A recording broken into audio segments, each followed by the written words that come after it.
Magandang umaga everyone.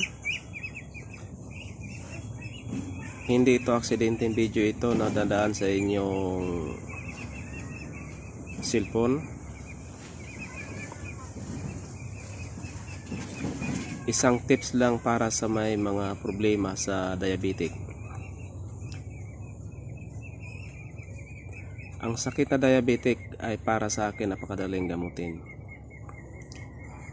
Ito sa pamamagitan ng pag-sit up ng mga herbal gaya ng garlic at honeybee.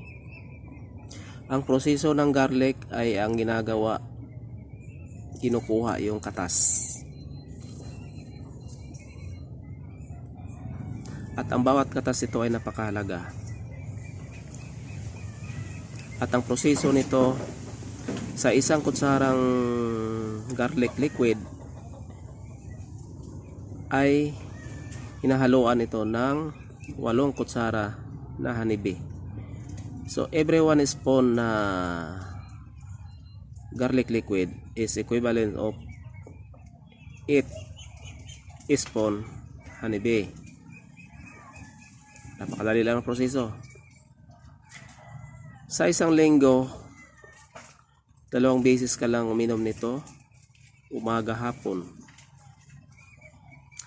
At sa loob ng 1 buwan, kung malala ang iyong sakit na diabetic, ito ay agaran na malulunasan niya, sapagkat ang trabaho ng garlic at ang honeybee ay nagbibigay ng sapat na bitamina sa ating dugo at ating katawan.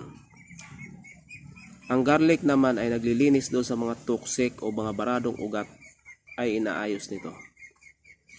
Kung saan dinidispose nito ang mga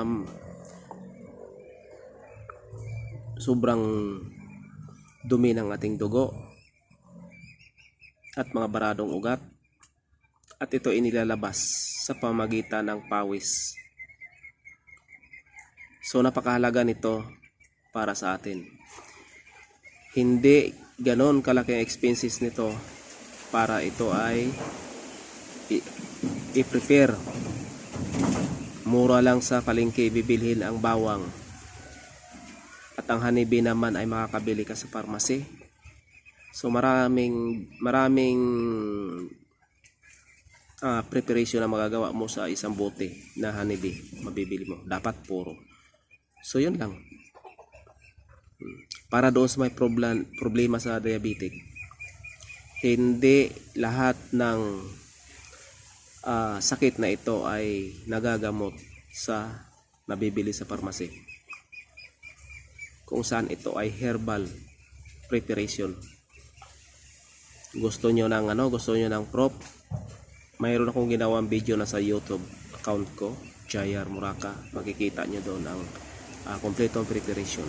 So yun lang. Good news para sa lahat.